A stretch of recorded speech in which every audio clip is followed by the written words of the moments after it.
Shalom, damai di hati.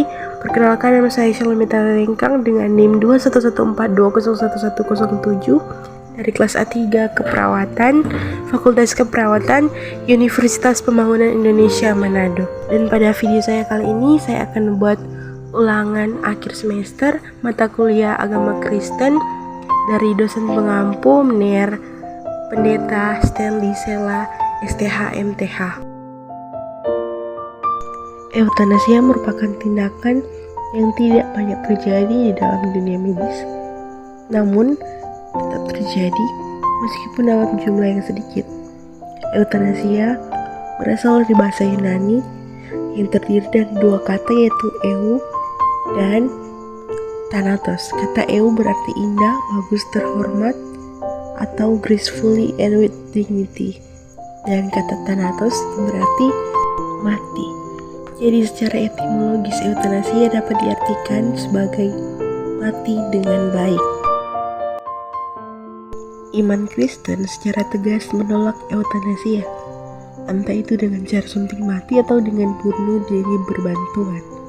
Alasannya adalah bahwa Tuhanlah yang memberikan kepada manusia nafas kehidupan, maka Tuhanlah juga yang berhak memanggilnya kembali. Di dalam Alkitab, ada salah satu contoh dari kasus yang terdapat pada Perjanjian Lama yang hampir menjadi kasus eutanasia adalah kasus Saul yang meminta kepada pembawa senjatanya untuk menikahnya. Akan tetapi, pembawa senjatanya tidak mau karena dia segan. Kemudian Saul mengambil pedang itu dan menjatuhkannya ke atas dirinya. Raja Saul berada pada ambang keputusasaan dan merasa sudah tidak ada jalan keluar selain mengakhiri penderitaannya. Eutanasia diminta atau dilakukan karena alasan tidak tahan menderita, baik karena penyakit maupun oleh penghinaan di medan perang. Kasus hukum mirip dengan kasus Abimelek, takut disiksa dan dipermalukan adalah alasan melakukan eutanasia. Kasus eutanasia adalah kasus kematian yang dipaksakan. Hal ini masuk dalam kategori pembunuhan. Dalam hukum Taurat, tepatnya Kejadian 20 ayat 13, dengan jelas firman Tuhan berkata, "Jangan membunuh." Dengan demikian, tidak ada alasan moral apapun yang mengizinkan pembunuhan. Manusia itu sendiri tidak memiliki hak untuk menentukan kematiannya, karena kematian adalah hak Tuhan. Hidup dan mati adalah hak Tuhan sebagai Khalik dan Sang Pencipta.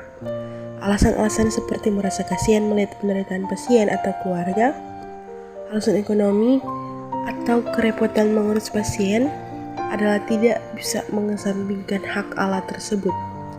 Eutanasia pada hakikatnya sama dengan membunuh atau menghilangkan nyawa pasien, sekalipun dengan dalih yang argumentatif. Dan manusia sebenarnya adalah makhluk yang paling istimewa dan paling unik. Berbeda dengan binatang, tidak ada keberatan untuk mengakhiri penderitaan yang terjadi kepada mereka. Tapi, sebagai seorang manusia, tidak pantas diberlakukan secara demikian.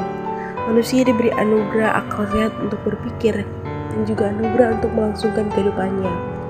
Akan tetapi juga untuk menemui kematiannya. Kita harus merawatnya dengan sebaik mungkin sampai pada saat terakhir. Tentang kematian kita, serahkan kepada Tuhan. Seperti yang tertulis dalam Roma 14 ayat 8 berkata, "Sebab jika kita hidup untuk Tuhan, dan jika kita mati untuk Tuhan. Jadi baik hidup atau mati, kita adalah milik Tuhan." Di dalam Alkitab, penderitaan mempunyai fungsi yang positif dan konstruktif dalam hidup manusia. Penderitaan melahirkan ketekunan dan pengharapan dan kesempurnaan hidup. Kita bisa belajar dari sosok Ayub. Jika pro-eutanasia mengatakan bahwa dengan mengakhiri penderitaan seseorang adalah sikap yang murah hati, berarti penderitaan bisa dijadikan sebagai alat pembenaran praktek. Walaupun eutanasia dapat mengakhiri penderitaannya, eutanasia tetaplah suatu tindakan pembunuhan. Kalau penderitaan diakhiri dengan eutanasia, itu sama artinya menghalalkan secara cara untuk tujuan tertentu, dan rumus tersebut tidak bisa diterima secara moral maupun dalam keyakinan Kristen. Jadi kesimpulannya, eutanasia merupakan tindakan yang bertentangan dengan Alkitab, karena dapat disamakan dengan membunuh atau mengambil kesempatan hidup dari orang lain. Dalam iman Kristiani, kita jelas menolak hal itu, karena seperti yang kita ketahui bersama, yang diperkatakan Tuhan melalui hukum Taurat yang diturunkan Allah kepada Musa, yaitu pada hukum yang ke-6 yang berbunyi jangan membunuh. Tentu saja hal ini termasuk di dalamnya membunuh diri sendiri, karena Tuhanlah yang memberi nafas kehidupan, maka dari itu hanya Tuhanlah yang berhak mengambilnya kembali. Meskipun eutanasi itu bertujuan baik, namun sama saja dengan pembunuhan, maka eutanasi itu bukanlah suatu pilihan untuk mengakhiri hidup karena penderitaan. Kita sebagai umat Kristen, orang yang percaya kepada Tuhan, dapat meringankan penderitaan dengan cara berdoa dan bertekun kepada Tuhan, saling menguatkan satu sama yang lain. Sebelum saya mengakhiri video saya kali ini, saya ingin mengajak teman-teman dan saudara-saudara sekalian yang ingin melanjutkan pendidikan ke jenjang perguruan tinggi, kiranya dapat bergabung bersama kami di Universitas Pembangunan Indonesia Manado, karena di UNPI dapat menciptakan mahasiswa yang berprestasi dan unggul. Tunggu apa lagi? Ayo bergabung bersama kami di UNPI Manado, dan untuk info pendaftarannya bisa lihat di sosial media UNPI.